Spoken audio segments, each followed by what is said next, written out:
একটি বিশ্বকাপ সংবাদ সম্মেলন। সবাই ভেবেছিল প্রশ্ন হবে ম্যাচ নিয়ে, কৌশল নিয়ে, আর্জেন্টিনাকে কিভাবে থামানো হবে সেসব নিয়েই।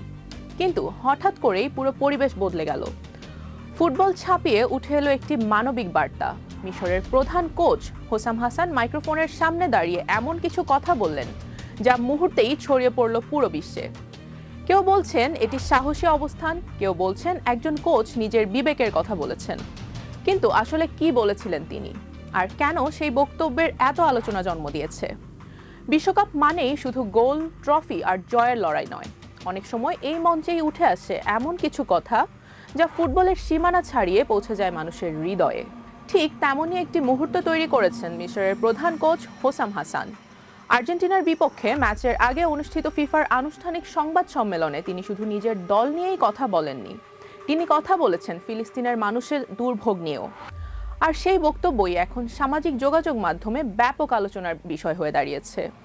আরবি ভাষায় কথা বলতে গিয়ে হোসাম হাসান বলেন, ফিলিস্তিনি জনগণকে বাঁচতে দিন। এরপর তিনি আরও বলেন, এই পৃথিবীতে যদি এমন একজন মানুষও থাকেন যিনি ফিলিস্তিনিদের কষ্ট অনুভব করেন না, তাহলে তিনি প্রকৃত অর্থে মানুষ নন। তিনি স্পষ্ট করে বলেন, এই অনুভূতি কোনো জাতি, ধর্ম বা দেশের পরিচয়ের মধ্যে সীমাবদ্ধ নয়। আপনি আরব, ইউরোপীয়, আমেরিকান কিংবা বিশ্বের যে কোনো প্রান্তের মানুষই হন না কেন, মানবিক কষ্ট সবার কাছেই সমান হওয়া উচিত। হোসাম হাসান তার বক্তব্যে আরও একটি বিষয় তুলে ধরেন। তার মতে, পৃথিবীর অনেক ঘটনায় মানুষ খুব দ্রুত প্রতিবাদ জানায়, কিন্তু যখন গাজায় সাধারণ মানুষ, নারী ও শিশুদের প্রাণহানির খবর আসে, তখন সেই একই মাত্রার বৈশ্বিক প্রতিক্রিয়া সব জায়গা থেকে আসে না। তিনি বলেন, এই বিষয়টি তাকে গভীরভাবে ব্যথিত করে। এরপর তিনি ফুটবলের শক্তির কথা তুলে ধরেন। তার ভাষায়, ফুটবল শুধু একটি খেলা নয়, এটি এমন একটি বৈশ্বিক প্ল্যাটফর্ম যার মাধ্যমে কোটি কোটি মানুষের কাছে একটি বার্তা পৌঁছে দেওয়া সম্ভব। তিনি ফুটবলকে একটি সফট পাওয়ার হিসেবে উল্লেখ করেন, অর্থাৎ এমন একটি শক্তি যা অস্ত্র দিয়ে নয়, মানুষের অনুভূতি, সংস্কৃতি এবং ঐক্যের মাধ্যমে প্রভাব তৈরি করতে পারে। এ কারণেই তিনি বিশ্বের সব ক্রীড়াবিদ এবং গণমাধ্যম কর্মীদের উদ্দেশ্যে একটি আবেদন জানান। তিনি বলেন, আপনাদের ধর্ম, জাতীয়তা বা দেশের পরিচয় যাই হোক না কেন, যদি এই বিশ্বকাপের মতো বড় মঞ্চ থেকে আমরা মানবিকতার একটি বার্তা দিতে পারি, তাহলে সেটাই হবে সবচেয়ে বড় অর্জন। কারণ তারা খুব বেশি কিছু চাইছে না, শুধু বাঁচার সুযোগ চাইছে। তবে এটি প্রথমবার নয় যখন হোসাম হাসান প্রকাশ্যে ফিলিস্তিনিদের প্রতি সমর্থন জানালেন।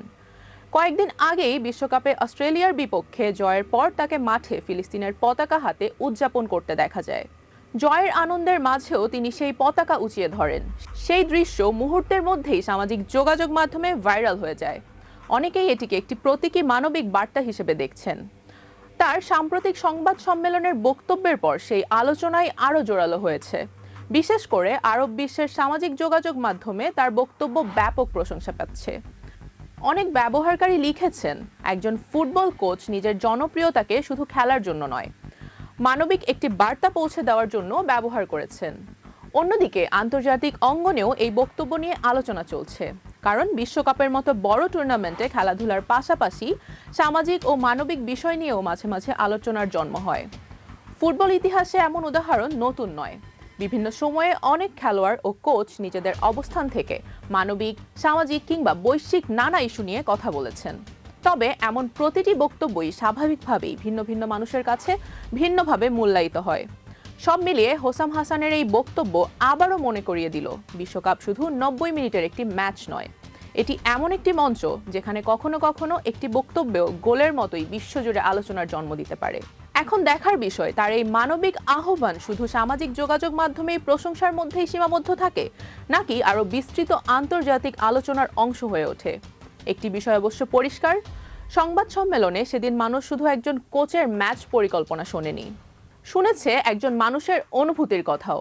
রুবাইয়াত জান্নাত, টাইমস 24।